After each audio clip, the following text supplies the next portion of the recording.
Man, imagine me with hair in that, just hair flipping every time the woo happens. That's how you know. Welcome, ladies and gentlemen, boys and girls, to another podcast. We are on episode 2 of the UNVAULTED podcast with Squatingdog, me, your host. And today we have a really, really incredible person on the cast that I am so excited to introduce. And not because of who they are, it's just their person and how incredible they are. But like in general, I feel like artists in any type of community a lot of times go unseen. Their art usually does all the talking for them. And sometimes we don't get to hear from the actual person. And so I have John on the cast, also known as Game Shed, also known as Big John, also known as my best friend after this podcast. And I'm going to introduce him to all of you. If you guys don't know who he is, he creates incredible art. And just as incredible as his art, he also is an incredible theorist of what's happening in Fortnite. What is going on, John? G'day, boys. How's your day going, Jeremy? I'm doing great, man. I'm super excited to have you on. And I was already joking with you backstage, if we call it that you have an excellent accent. And and I'm really excited to have you on for that reason alone, because your voice is just incredible. Thank you. It means a lot. Although you have no right gassing me up that much. My accent is not that good, but I appreciate it. I think in America, anybody that has an accent is awesome to us. Oh, really? Yeah, I think that's kind of a no-brainer for most of us. So let me ask you a few questions about yourself. Okay. And I think this first question is, who are you and what are you known for in Fortnite? Well, as you've introduced me like a minute ago, I'm John, Big John, Game Shed, whatever you call me. I'm really only known for doing Fortnite 3D art on Twitter. I think that's about it, honestly. I know some people followed me for like the stupid little replies I made to people, like the little jokes I make, or the feedies I make for Fortnite at times. But I'd like to imagine that my following mostly came from just me doing cool art. Okay, so you're a jokester and you're an artist. And how long have you been an artist for? Oh, I've been doing 3D art on and off for about 4 years now, I think. 4 to 5 years. Okay. And then is this your first podcast you've been on? This is my first podcast, yeah. Okay. How are you feeling coming into this podcast right now? Extremely nervous. I feel like I'm going to mess up at like any second now. Awesome. Okay. Well, I have a remedy for this, John. And I don't know if you're going to like this remedy. Oh, boy. But I've got a segment that I like to call Hip Fire that I'm starting with you. You're the first person to introduce this. So this could flop or this could be the best thing that's ever happened to both of us collectively. And what Hip Fire is essentially me asking you way too many questions as fast as humanly possible. And I need you to answer them as quick as I'm giving them. This is going to be such a flop. All right. Music that will play in post, but not now. So you won't feel too much pressure. Okay. So the music's going to play in my head. Yeah, exactly. So I'm going to ask you, I think I have like 20 questions. Okay. And I'm going to ask them and I need you just to give me a response, gut reaction, hit fire shots at these questions. Okay. Okay. I think I'm ready. All right, here we go. Without further ado, let's hit the music. What is your name? John. Marvel or DC? Marvel. Do you know how to build 90s? No idea. Is cereal soup? That's a good one. No. What is your biggest pet peeve? I have none. If you shut down any business or company, which one would it be? Epic Games, so I can stop spending so much money on Fortnite. Should pineapple be on pizza? Yes. Who's your celebrity crush? Paul Rudd. Oh, your house is on fire. What is the one thing you take? My phone. What is your best feature? My accent, I guess. Look like a potato or feel like a potato? Look like a potato. What do you imagine Donald Mustard's middle name is? Ketchup. Pro pickles or anti pickles? Pro pickles. What's in your fridge right now? Nothing. Do you have Twitter beef with someone? Nope. If animals could talk, which animal would sound like Karen? An eagle. What movie should have a sequel? Robots.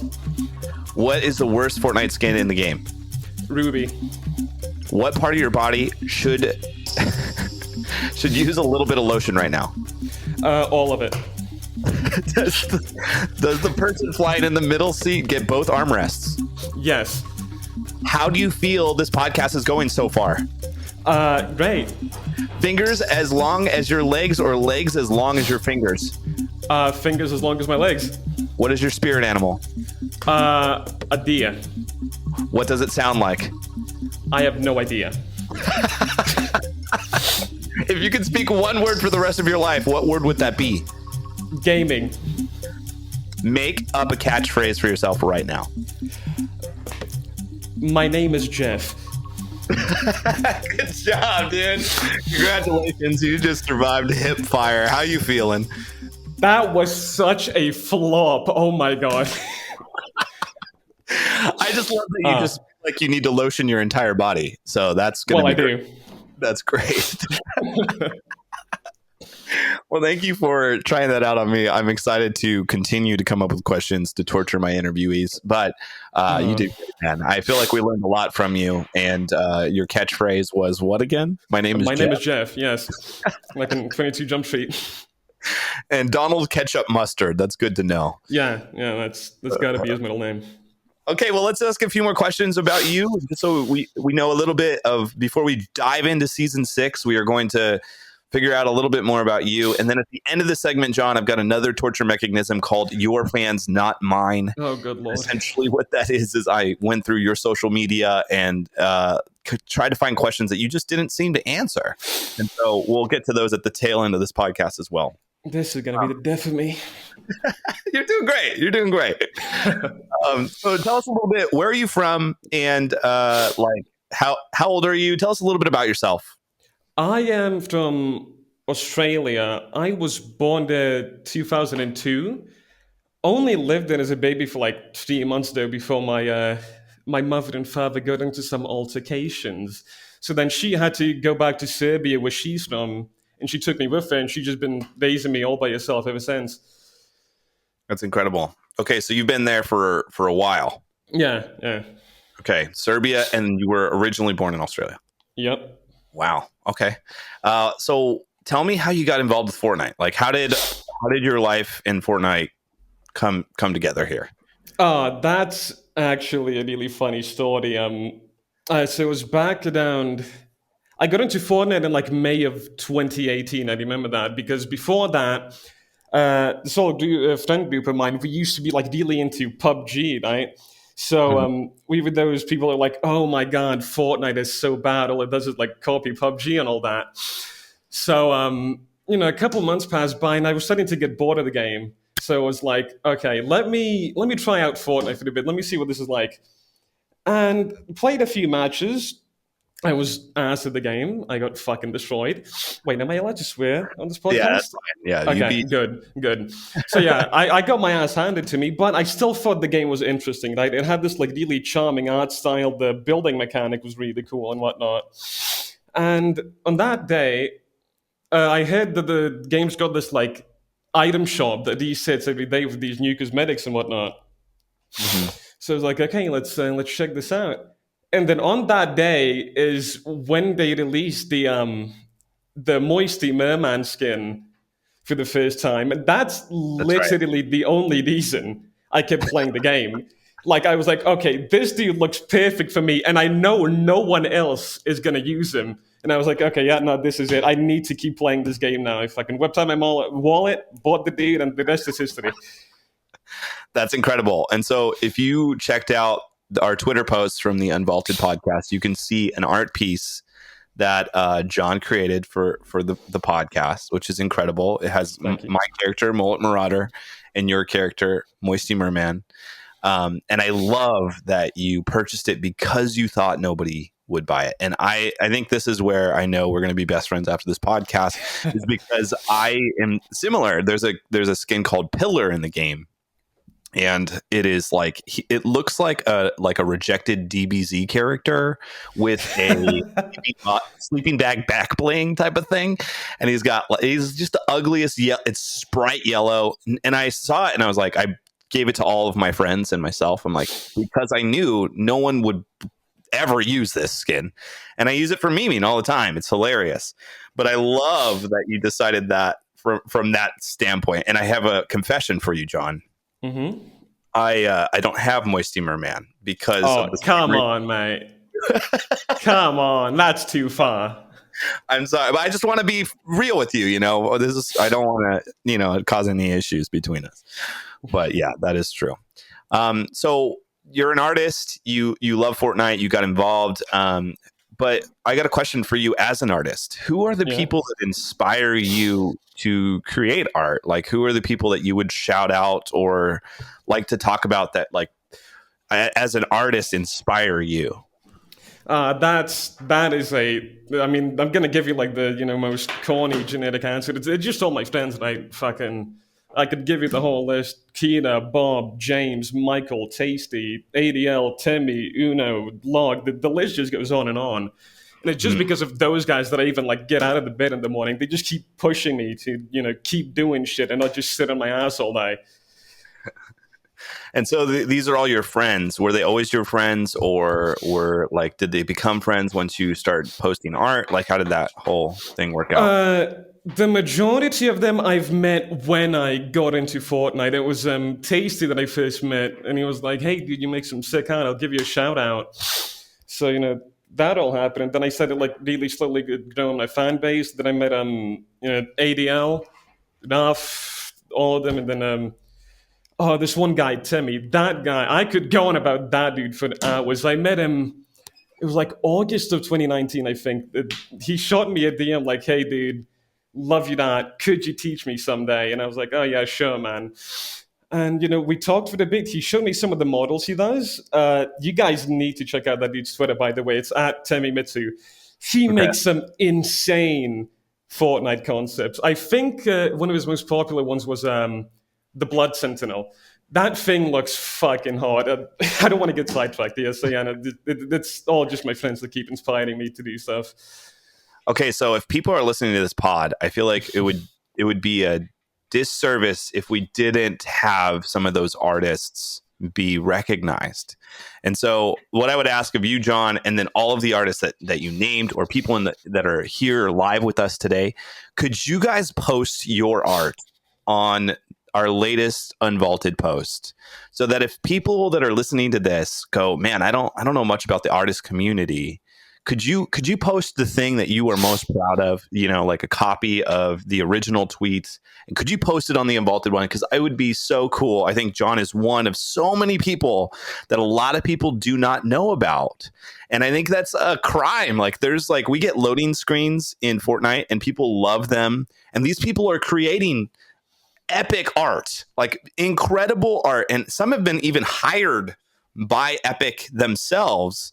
And I think it would just be a really cool service for you guys to all be recognized. So do us a favor, if you guys are one of those artists, or you are an artist and you just maybe want to be recognized or seen for your things, the things that you're creating that you're most proud of. I think that would be really big and really cool, because I know that once I started, I think it was Shark Tooth was my gateway drug into the artist scene. I do art as well, but I don't have the amount of skill as a lot of you guys. And once I saw Shark Tooth, he would retweet other people's, and I was like, "Oh shoot!" I just started following a bunch. But I also truly need to follow much more than what I have already. But yeah, please do that. And then, John, I would love it maybe after the podcast if you shared a few that all of the people that you listed here that inspire you. I think that's really cool. And it's funny because it's like this, I feel like Fortnite has all of these sub communities, I would call it, right? Like, where you are good at something inside of Fortnite, and then you create an art piece, and then all these artists gather around, or you're a leaker and all these leakers gather around, or you're like, really incredible at the game and all of these pros gather around. It's like really cool to see these sub communities happen. And a part of me wanting to create this podcast is to kind of like open the door for a lot of people to recognize all of these different cogs that essentially make up what Fortnite is, which I think is really exciting. Yeah, that's great. I think the artist community definitely needs like a lot more recognition, right? Because sure, they do still get like a ton of recognition. Like Denny, he just got another skin concept into the game because people keep liking his stuff, and then Epic Sports, and they're like, hey, that looks good. Let's put this into the game. Yeah. Still, I do feel like some of the smaller guys should get more attention too. Like, as I've just said, Timmy Mitsu. That guy's stuff is cracked, and I would kill to have one of his things in the game, especially one of the newer things he's done. Is this called, it's like a sword, it's called the Devouter's Edge. I would love to see that in the game. All right. Well, if we have anybody from Epic listening, you have all the information right there. Right there. Come on. Let's make it happen. Guys. Okay, this is great. I'm loving this so far. So I'm getting pumped because I love artists. I love like how like you guys have to watch and look at some of the stuff these guys are creating. The work or the talent speaks for itself 100%. And so I got a question for you, John. What would you say to those who want to create incredible art, right? Like they might be inspired by you guys. What nugget of wisdom would you share with them if there's somebody who's like, man, I want to make something like you? What would be your advice to them? Well, I'm not exactly the best with words or whatever, but what I'd say is, you just keep grinding, keep going at it. Like you can't just make one thing, and if it doesn't pop off, give up. That's not how you go about things, right? You just keep going, keep trying to get your stuff out there, and eventually you will succeed. So you're saying perseverance, probably, right? Like, yeah, that's it. To be able to, I love the line, success is going from failure to failure to failure to failure to failure to failure to failure to success. Like it takes that perseverance to go, okay, like my value is in trying to make this work, not in the actual work itself. And I think that's kind of cool. So yeah, that's good. That's good. So is there any tools or anything that you would recommend people starting if they're like right off the ground, like no clue what they're doing? What tools would you recommend them trying out? Well, all you really need is if you're doing 3D art for Fortnite, that is, it's a free program called Blender. Just get that, look up a ton of tutorials, and you'll be on the right path. Great. That's awesome. John, do you have a code in Fortnite? I do. It's GameShed_. Like it's an actual underscore. Don't write out underscore. It's just an underscore. Wait, how you shed is SHED, right? That's it. Yeah. Okay. So GameShed_.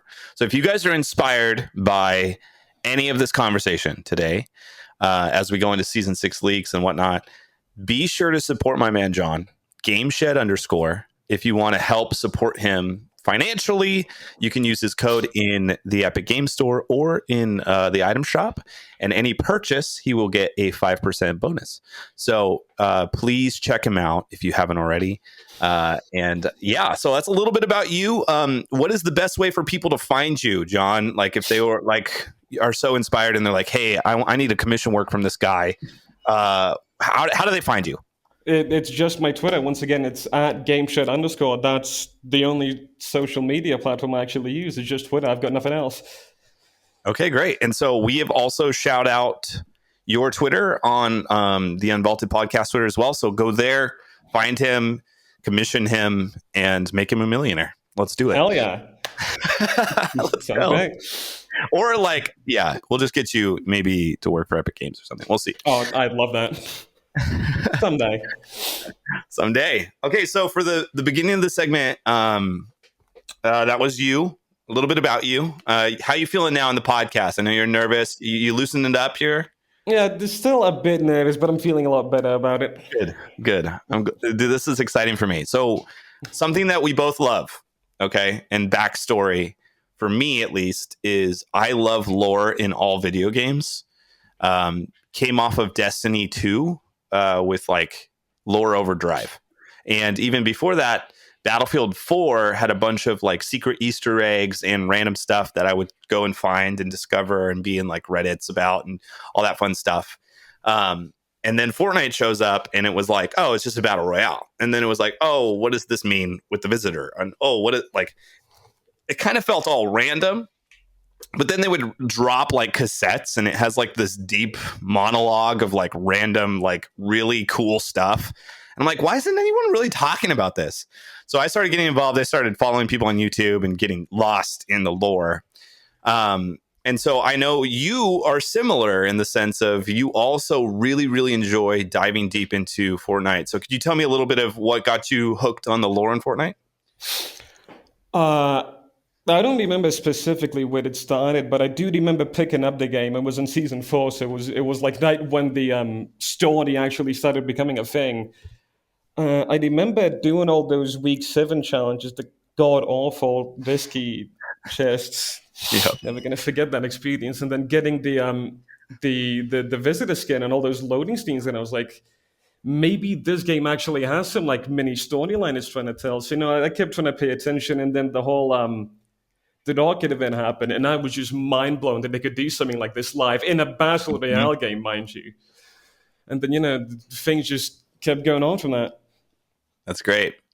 So, for those that don't know, we work with Top 5 Gaming, and we have long Discord calls, going crazy, trying to figure out what the heck's going on in Fortnite.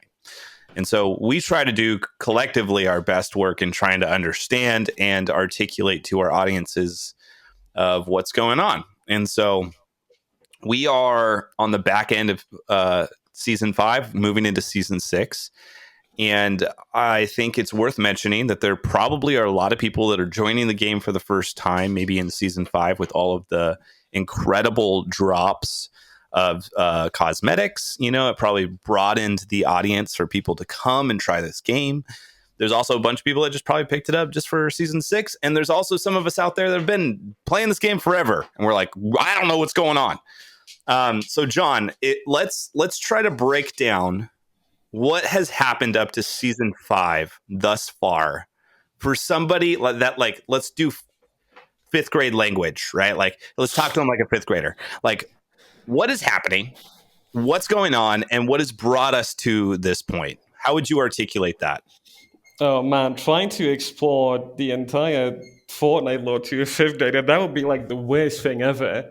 Because first you tell them that like a dog crashed down into like some random warehouse, and some random alien dude came out of it. He took a dog and he went to space, made a huge crack in the sky.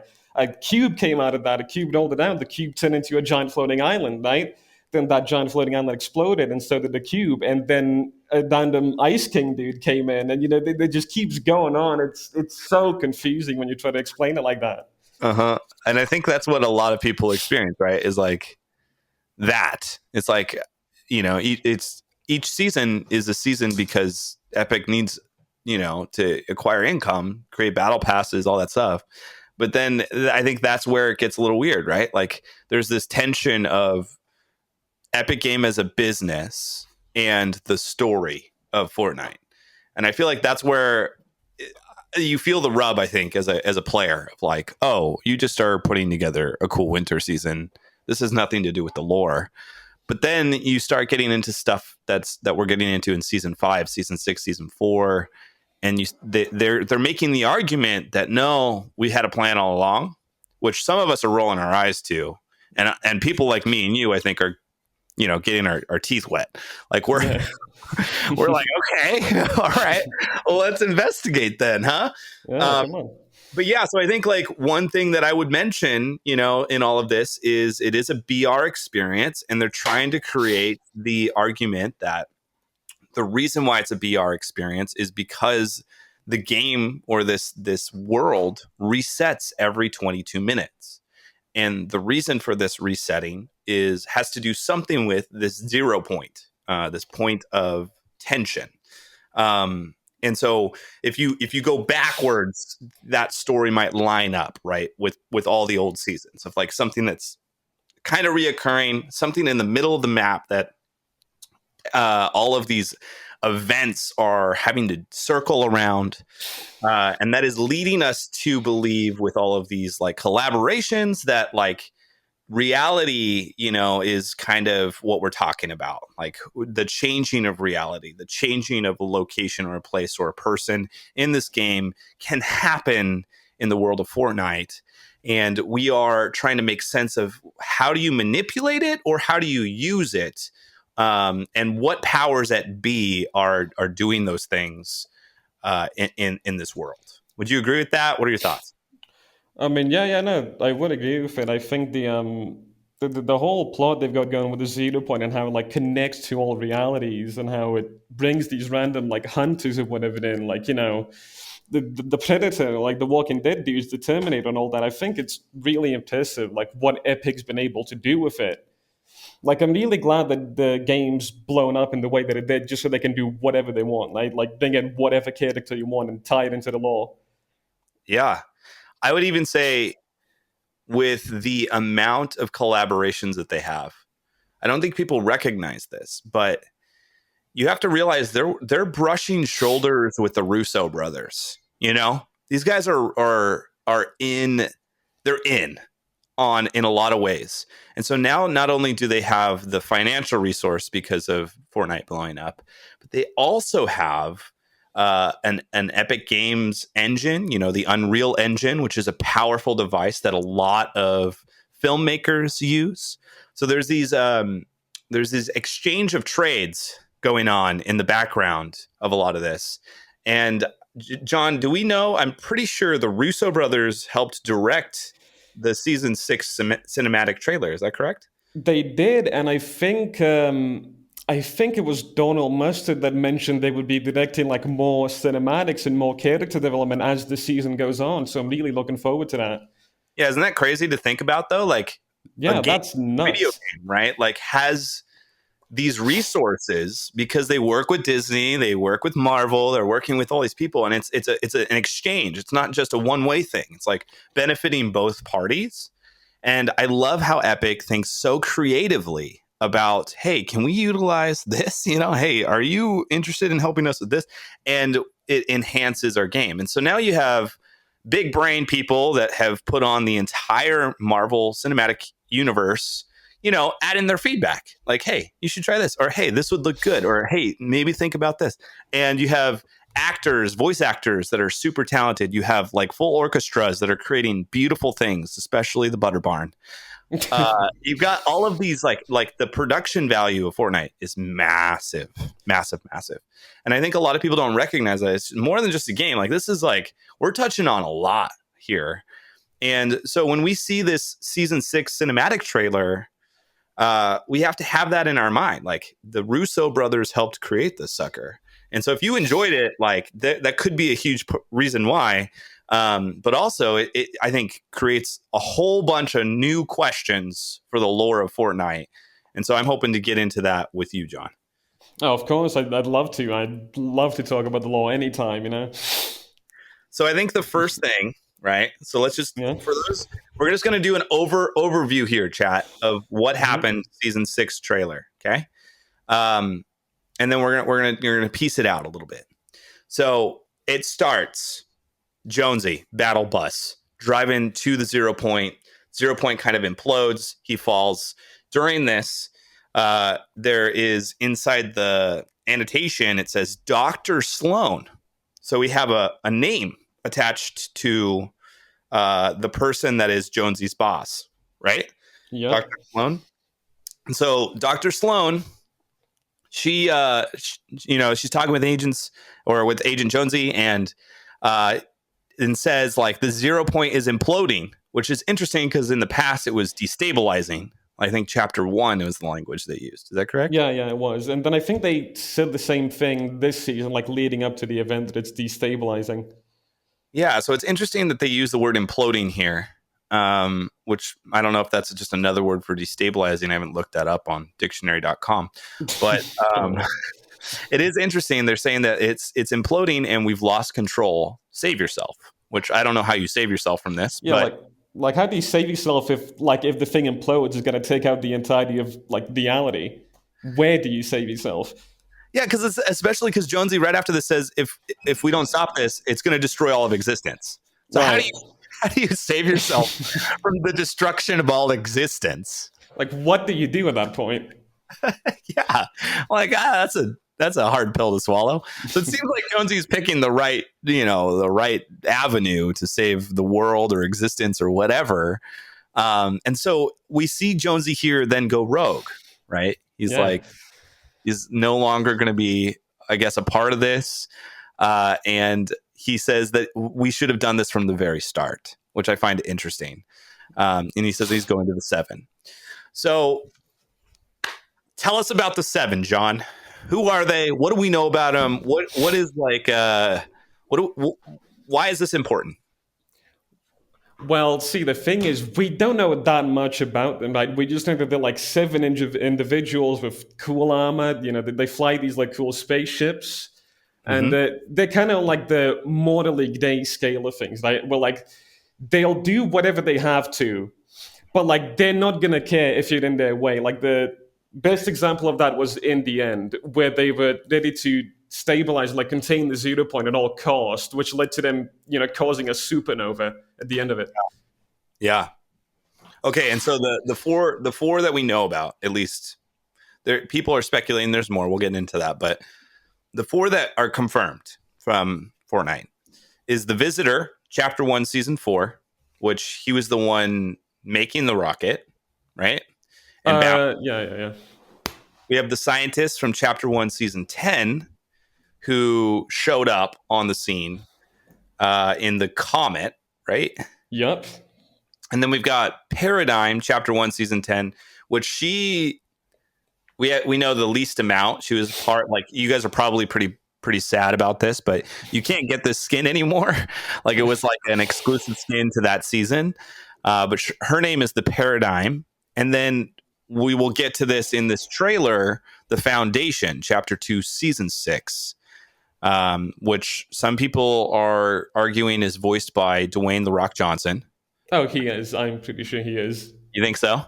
Yeah, no, there's like a lot of evidence pointing to it. So tell me a little bit about that evidence. I'm sure people are interested. Well, first of all, there's the Instagram post that The Rock made like just as downtime started. Like he talked about random stuff, and then at the end he said like the Foundation, and then he did his little like iconic eyebrow thing at the camera. Then there's the fact that the Foundation's file name is Turtleneck, which I think may be taken like a shot at the image of Dwayne "The Rock" Johnson in that turtleneck, the one. His animations in the files are called Rock, and his sound files are called DJ, like Dwayne Johnson. That's pretty good. Right. Yeah, no, I can't see it being anyone else. Yeah, it's weird because it doesn't necessarily sound like him. I mean, that's because of like filters and whatnot, I imagine. Yeah. I like tried re-listening to it, like really like getting in there and listening, and I'm like, I want him to be The Rock. Don't get me wrong. It's like they're either really good at voice editing or whatnot, because it was very hard to recognize him. It was pretty talented, whatever they're doing over there. You can manipulate that pretty easily. Okay, PM. Just letting you know. PM's like, actually, no, it's Rock for sure. So the skin description of the Foundation is his sacrifice will not be forgotten. The leader of the 7. So it's pretty safe to say that the Foundation, given his name, the Foundation, it's very classic for what you build your house on, Foundation, is the leader of the 7. So are all the 7 on the same page? We can argue not. The Paradigm's description says something along the lines of she's willing to do whatever it takes. Like, and I don't remember the actual sentence. What is her description is actually that like her allegiance is unknown. That's which is a very interesting one. Yeah. And so that makes me believe, like, I don't know, maybe the 7 aren't all on the same page. And as we continue down, we'll notice potentially some other issues moving forward. So let me just speed us up to the second juicy part of all of this, which is Sloan says, "Hey, yo, Jonesy, you took an oath. Like, what are you doing?" He breaks his like ear pod thing after he falls into a bush and takes 99 damage, which I thought was the best part of the whole trailer. And he essentially takes his portal device, is what the name of the gun in his hand is, because if you go into the playable part of the season 6 beginner, the portal gun is like when it's dropped off, you can look at it and it just says portal device. So he throws this portal device into the 0 point. He somehow knows that this is what he's supposed to do after he's like dodging all of these characters throughout the season 5 battle pass, and also all of the collaborations that we've gotten. Incredible cameos and like storytelling from like the Alien, Predator, all that stuff. Like really incredible, really well done. But he like goes there like as if he knows that he needs to do this. Takes his device and chucks it right into the 0 point. Yeah, and yeah. At that second, literally like the next frame of it going in, we have a huge, massive comet coming down with the Foundation ship. So what's going on here, John? Well, first of all, the thing when he chucks his device at the 0 point to get the dude in, we've seen him do that before. If you recall the season 5 launch trailer, where he goes into the room and then he starts setting coordinates into all those like purple like beacons or whatever. Yeah. Yeah, so he does that, and then they shoot that little energy ball into the 0 point, and then that forces the 0 point to make all of those portals that will like get all the hunters in throughout the season. So that's exactly what Jones did at that moment. He set the coordinates on his device for where the 7 are, because if you remember one of the teasers, he was searching all the files on them. So right. Yeah, like, he takes that, he chucks the device into the 0 point, and then he brings the Foundation in. Oh, that's great. And so the Dwayne "The Rock" Johnson shows up on the field and just begins to pummel Jonesy. There's a personal relationship here between Jonesy and the 7, and it apparently didn't go so well, right? Like he just starts fighting the dude, and of course, like the Jonesy's like trying to do whatever it takes to kind of like get his attention to not fight, and says essentially like, "Hey, I can get you Gino," and that wasn't enough for him. He then goes and the sisters with like ready to punch him in the face, and Jonesy goes, "I can get you all of them, but I need your help to fix the 0 point." So what's happening here? Who is Gino? Who are the sisters? Are they connected with the 7? What are your thoughts on this, at least immediately? A common theory I heard about them is that like Gino and the sisters are like a part of the 7, which I doubt, because I'm pretty sure the Foundation especially would just have access to all of the 7. Like you could just hit them up at any moment. The other theory is that they are like higher ups at the Imagined Order, which I also don't necessarily agree with, because the name Gino, it sounds very alien, right? And the IO are like mostly just like humanoid people. We really don't know anything about them. Maybe we'll find out about them at the end of season live event. Yeah, I feel like Fortnite does this thing where they like introduce a name or a concept and then just let you sit on it. And then you kind of like everyone just starts torturing themselves a little bit, and then they just reveal who it is, and it's like, oh, okay, great. It's funny how they do this, but the way Jonesy articulates this, and they have this dialogue, is like, are we supposed to know who these people are? Like oh, great, Gino, yeah, Gino down the street, yeah, that guy, yeah, that's great. Like it's interesting. Like they really spend time of like letting us like sit with it, like, okay, this is important enough for whatever feud that these two had to resolve it instantly, and not only resolve it, but now the Foundation is like literally sacrificing himself to save the 0 point or whatever. Like, interesting, right? Yeah. And I'm curious of like how that word and the sisters caused them to come together. And my guess is, if we can make this claim, and correct me if you disagree here, John, but it seems like the IO, the Imagined Order, and the Seven aren't best friends. Definitely.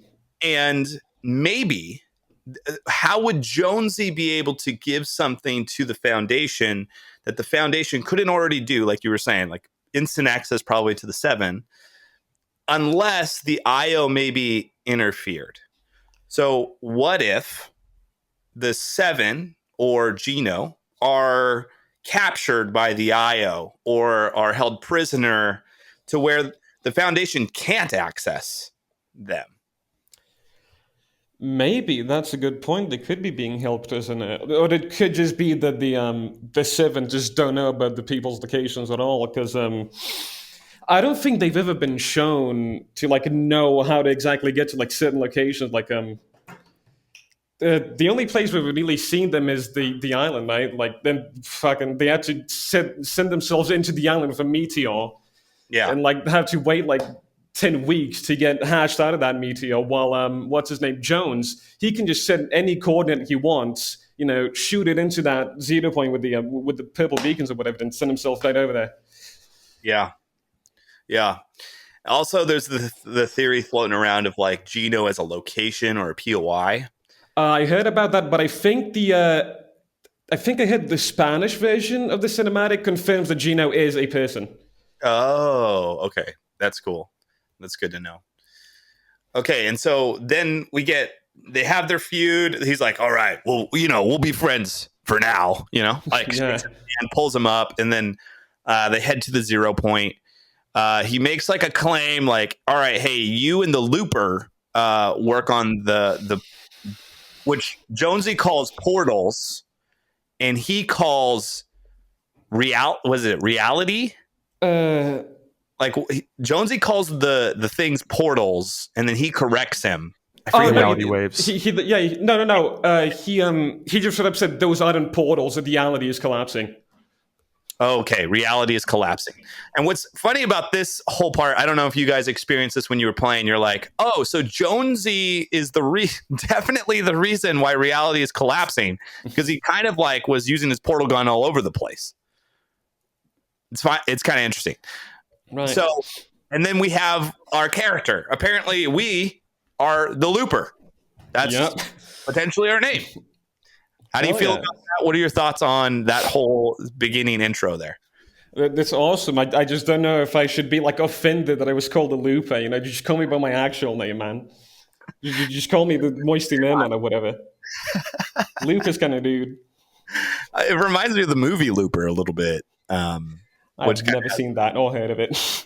You should check it out. It might give you some information. It's a great movie.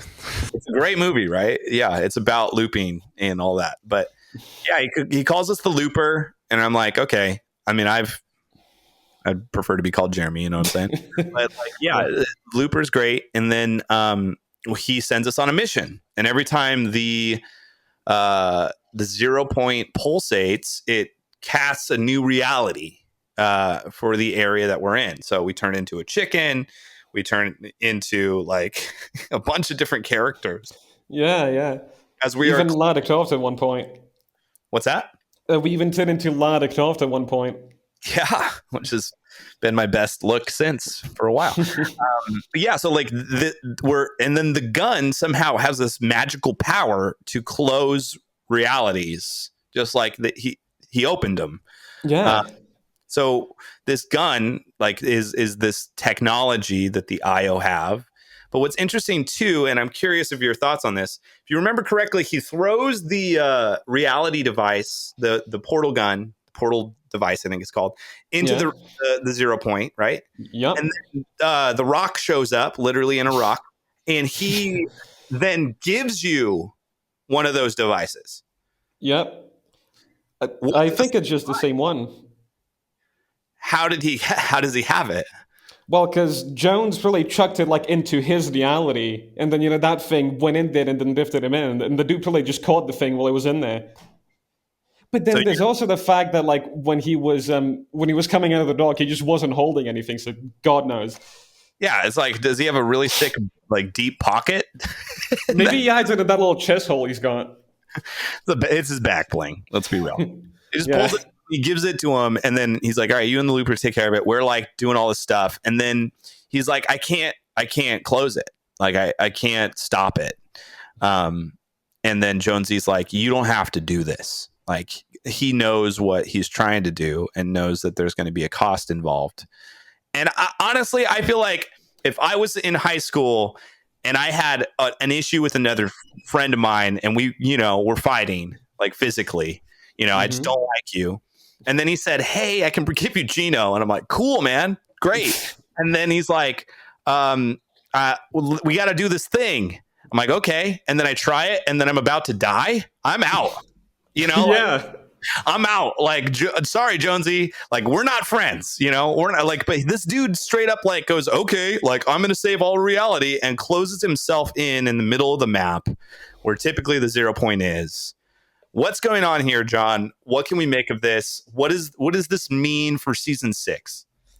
I think the reason the Foundation did it was because he knows he can get out. The Seven, they're all like very smart. They can do pretty much whatever as long as they're given the tools, right? So like he knows eventually, probably by the end of this season, the rest of the Seven are gonna come and try to break him out, or maybe those Guardians, or Spider Assassins, or whatever they call them. I was thinking they do like some weird ritual, open up the spire to summon the cube again or something from the 0 point. Who knows? Interesting. So what does this mean for the 0 point? Like, is the 0 point gone? It's not gone. You can still see it very well if you go to the top of the spire. Epic Games themselves said in a blog post, I think, that it's just been contained again, and now it's just chilling in the tower. And it seems like that is kind of the vibe, right? Like, the 0 point kind of has this like tantrum, and then it's like contained somehow. Tantrum contained somehow.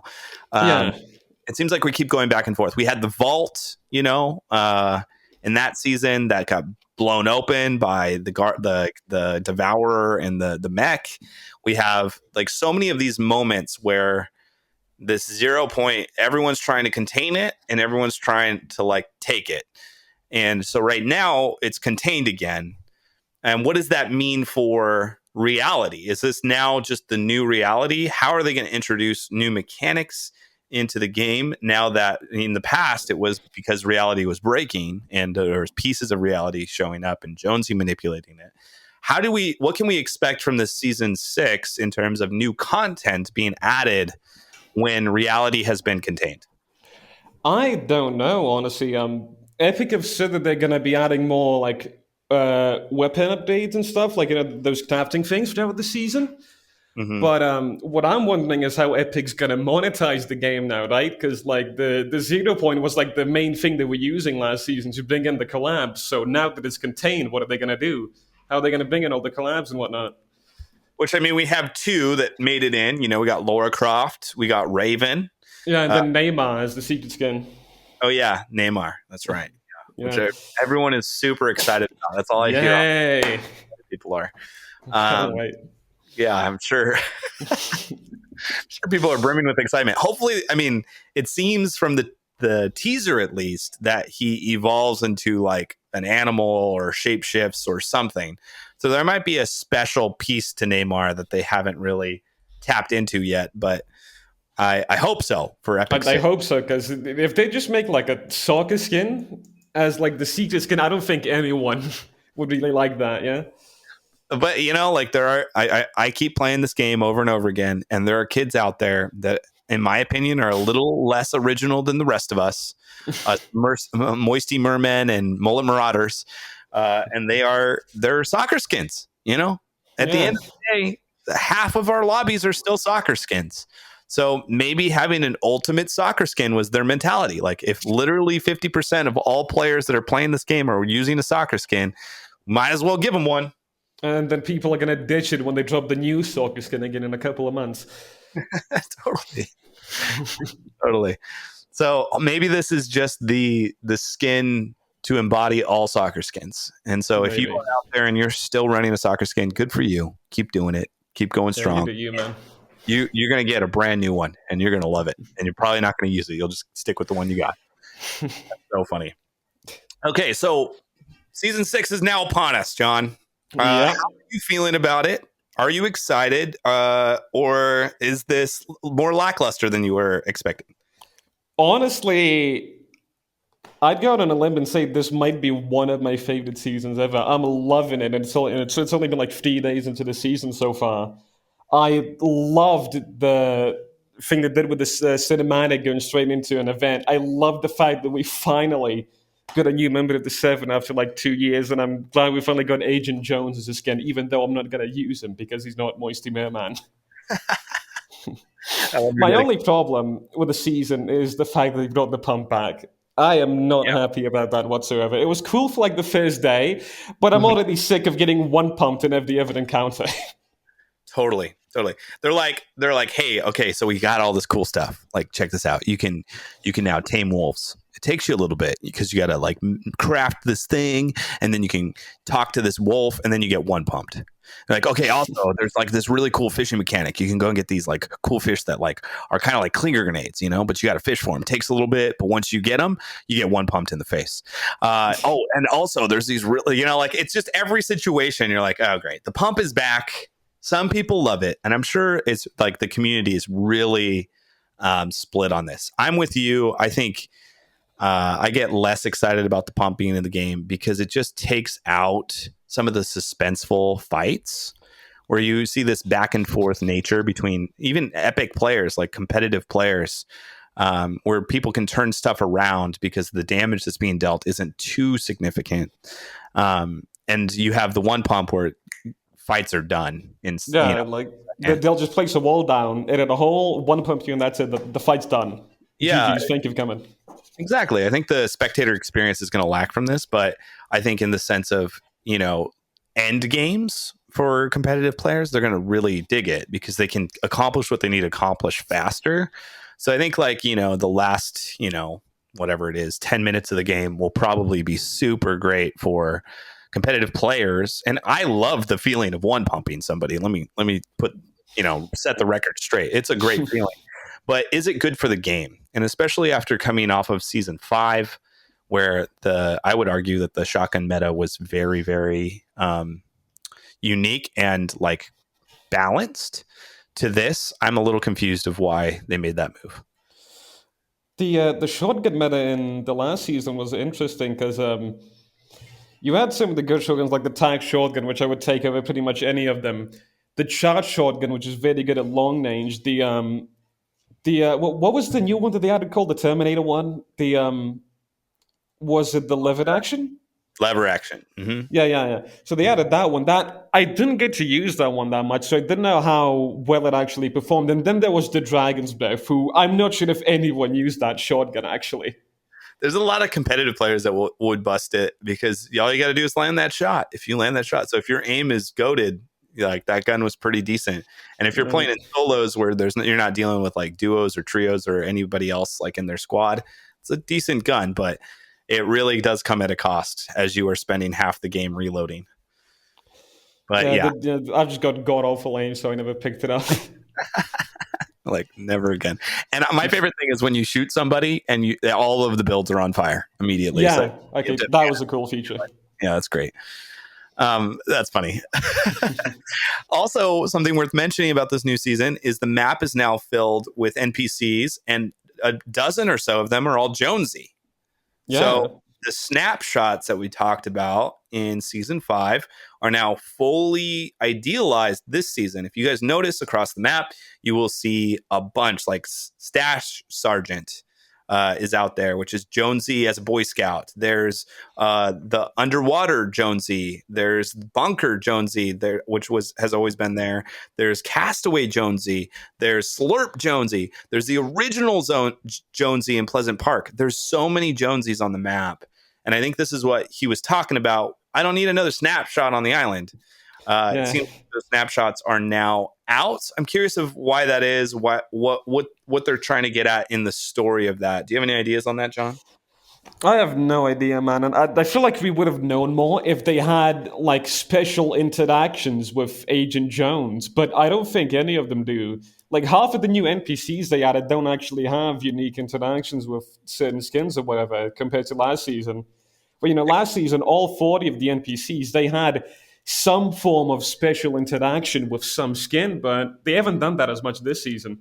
Yeah, I wonder if it's because we just don't know about it yet, or if that is true. But there is one skin in particular that everyone is talking about that does have that interaction we're talking about.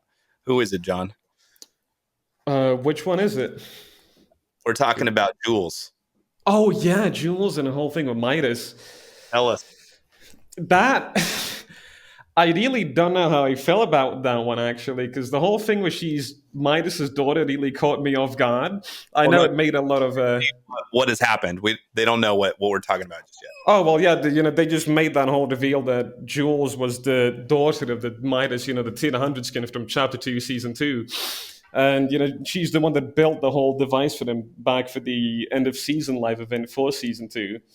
And during that time, a lot of people made some interesting art for Midas and Jules that's very questionable now because of the new lore implications they gave us. So, thanks for that, Epic.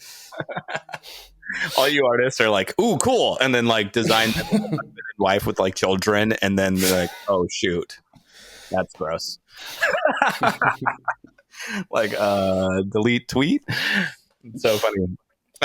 So that's a new thing. And I think one other interesting feature that I have yet to talk with the T5G guys about, and you, John, is the spires that have shown up on the map.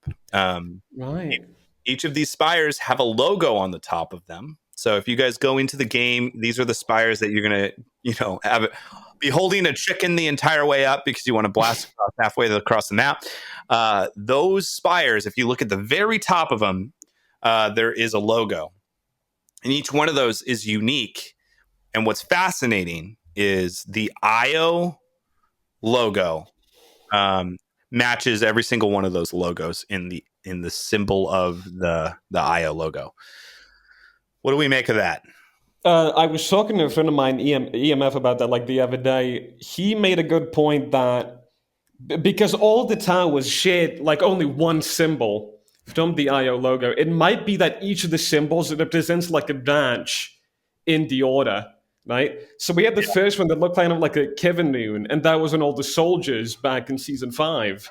And now we have this new one for all the spider assassins. And there's 4 more from what I remembered, and there's possibly 4 seasons left in the chapter. So maybe we'll get one new branch as each season, arrives. I'm sure there's a bunch of people listening like, IO logo. IO is for Imagined Order. It is pretty much our antagonist. If you guys didn't like the guards that showed up with the extreme music coming out of the ground and one-shotting you, that's the IO. So we hate them. They have a logo, and their logo essentially matches all of these spires that have appeared. And these spires are the same locations and mimic the same spaces that in Chapter 1, Season 6, when Kevin was rampaging across the map, he imprinted on the ground ruins. They are the exact same locations as where the spires are as well, which is kind of also a very unique thing where we're seeing Chapter 1, Season 6, Chapter 2, Season 6, having these overlapping things. Epic seems to be doing this almost every season in some capacity. It's hard to get your finger on which ones are which, but a lot of times there are these, like ideas that you can take from a previous chapter and apply it to the current chapter. What are your thoughts, John? And where have we seen that in the past? What specifically, like the dunes and stuff, or just the whole chapters repeating themselves thing? Yeah, the chapters repeating themselves. That I know the people have this like whole theory that it's the loops, so all the chapters are repeating themselves. Honestly, I think that's just like a weird little coincidence, right? Because I mean, the first 3 seasons of this chapter, season 2 was like a spy theme, right? And then Chapter Right. 1, Season 2 was all like medieval stuff and whatnot. Season 3 of Chapter 1 was like space themed, right? Had it like astronauts and stuff. It was was that what the superhero was for? Yeah. Okay. So Yeah, 3 Superhuman was 4. space. Hmm. Yeah, and then Season 3 of Chapter 2 was all that like flood stuff and whatnot. So yeah, I think the whole thing with Seasons 4, 5, and 6 is just a coincidence. Or not even 6. I can't really see that many connections between Chapter 1, Season 6 and Chapter 2, Season 6. At least not yet.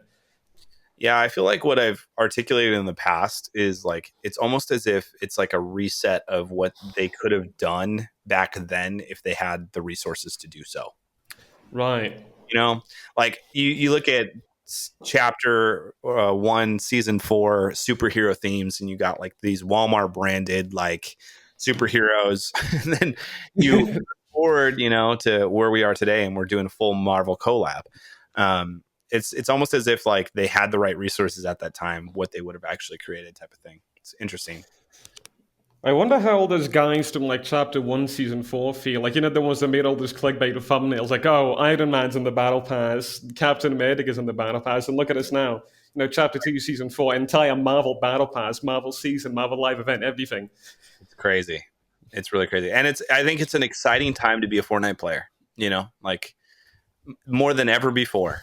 I think there's nostalgia of the past, of course. You got to reckon with that, but ultimately we are dealing with a company that has so much resources and is able to create some of this like that other companies dream of, like they dream of being able to do some of this stuff. And we have a company that is in the middle of doing it, which is really cool.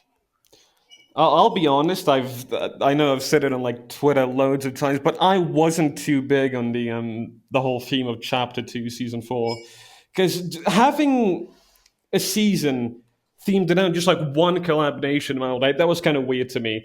And it was a very weird way, once again, just in my opinion, to introduce the whole metaverse or multiverse thing or whatever they call it. Season 5, on the other hand, was fantastic, getting all those random hunters from different realities and whatnot onto the island to prevent people from escaping the loop. And then all of it coming together in that Season 6 launch cinematic was brilliant, in my opinion. Yeah, that's great. How do you feel about like the comic crossovers and the stuff that they plan on doing with Batman? Right. So we've got. I'm really happy about that, actually.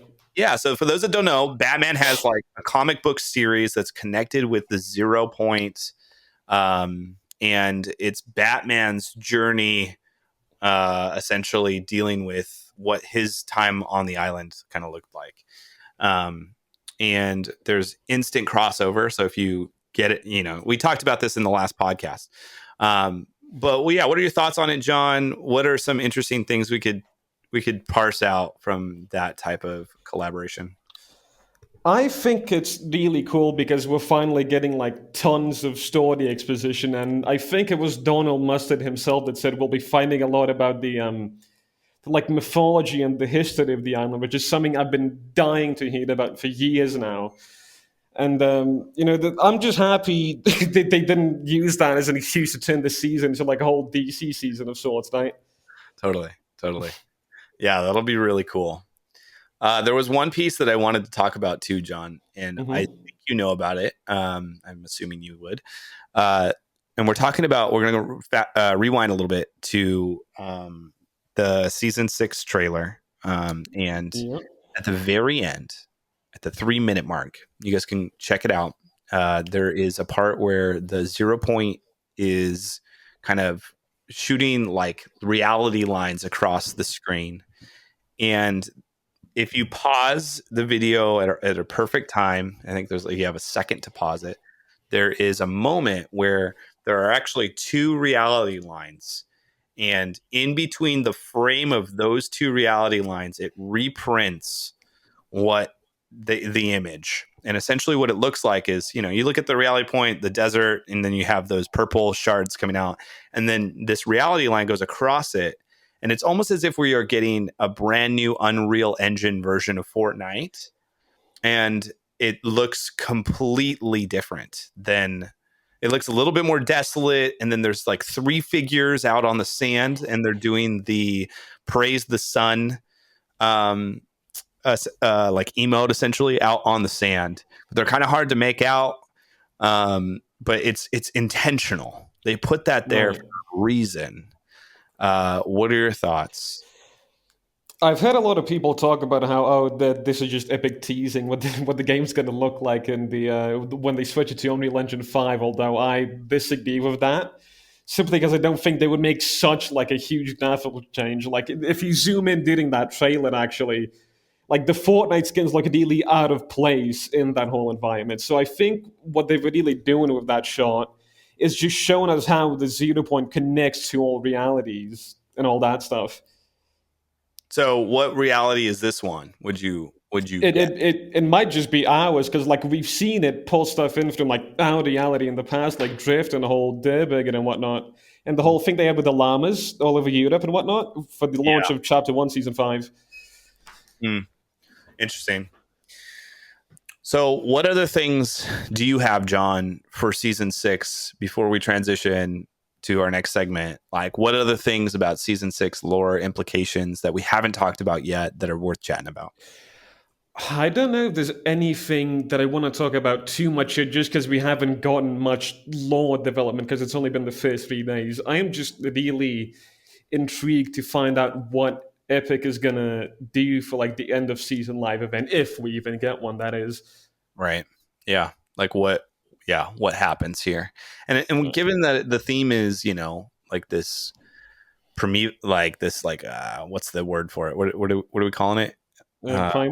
Primal, there it is. This primal stage where you're like crafting and building, and we have a bunch of stuff in the actual trailer that we don't have in the game yet, like modding vehicles and bows that can like grapple and all sorts. Like there's this other gun called the Recycler, which I'm guessing like takes stuff and shoots it back at people.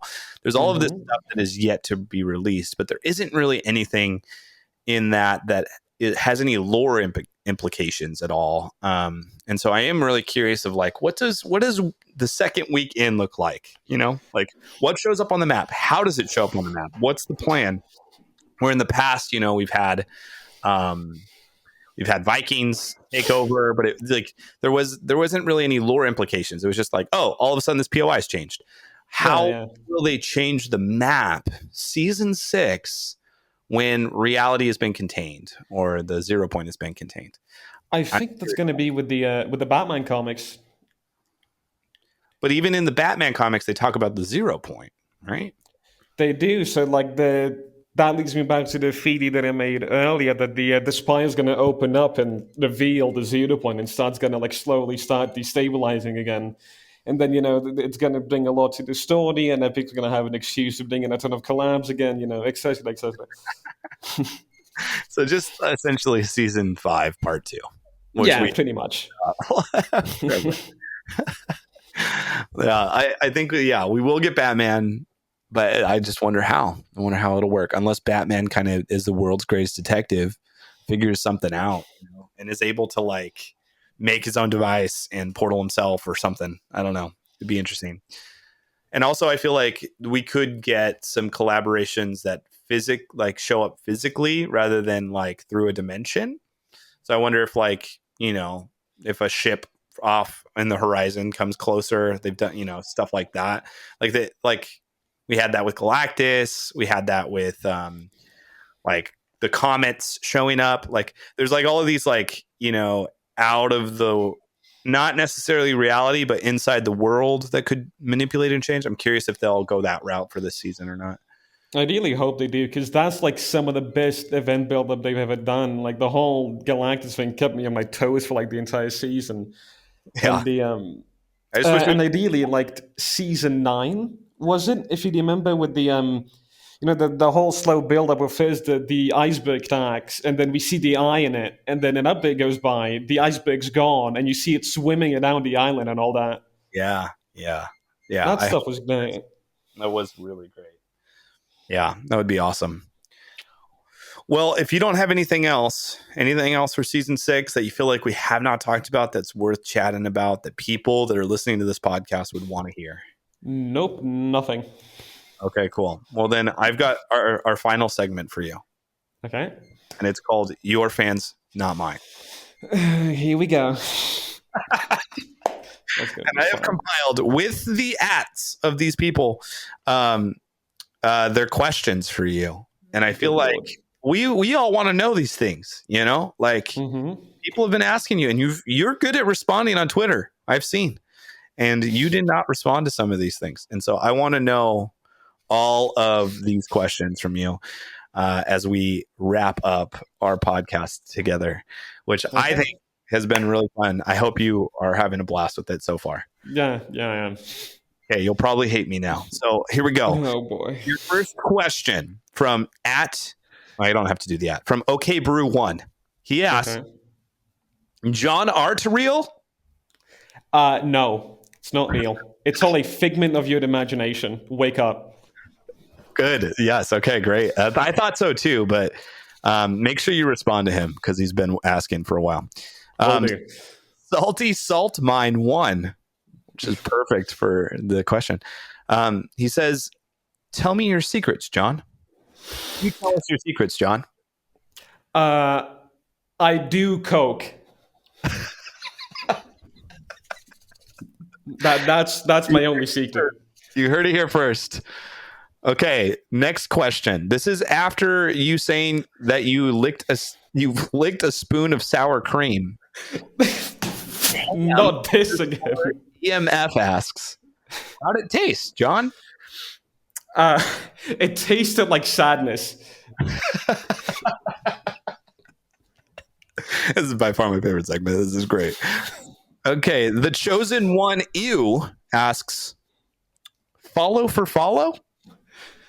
Sure. Just slide me that over DMs and we can get it done. Just that guy. Just that one. Now you're going to get it, bro. You should have done Oh, God. No, I made a mistake.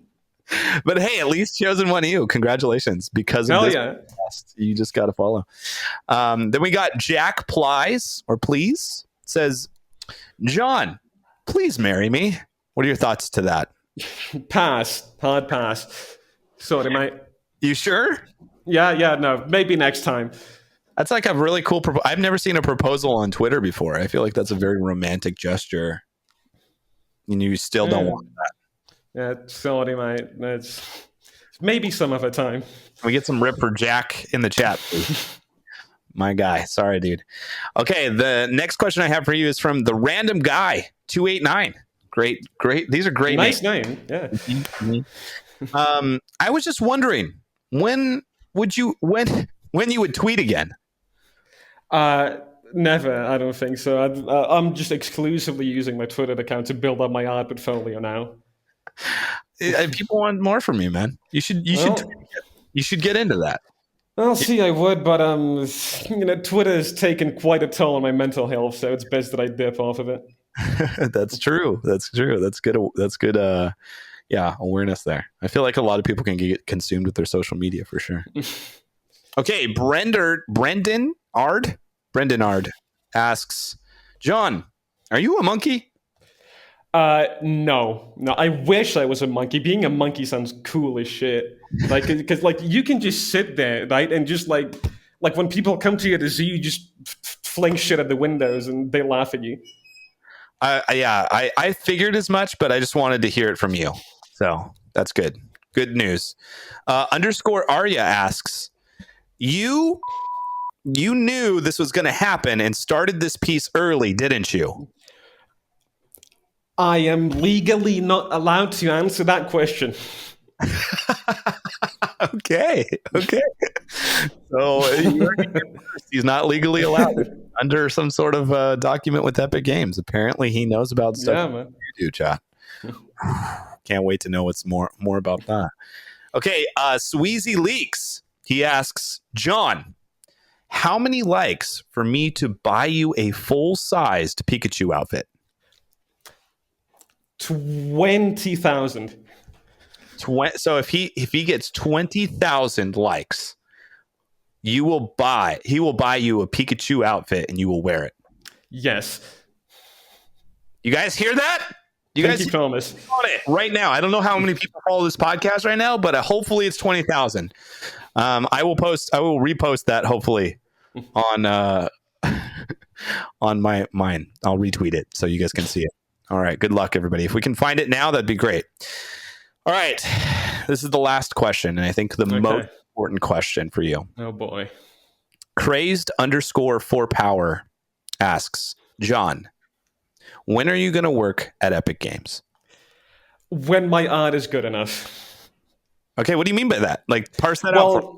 Don't get me wrong. I do think my art is pretty solid, and that is why I have such a huge audience. But I don't think it's an Epic Games tier yet.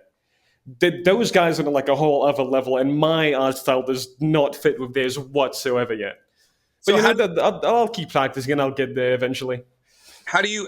So what does that practically look like for you? Because I mean, like, I could be like, man, I gotta go to the gym.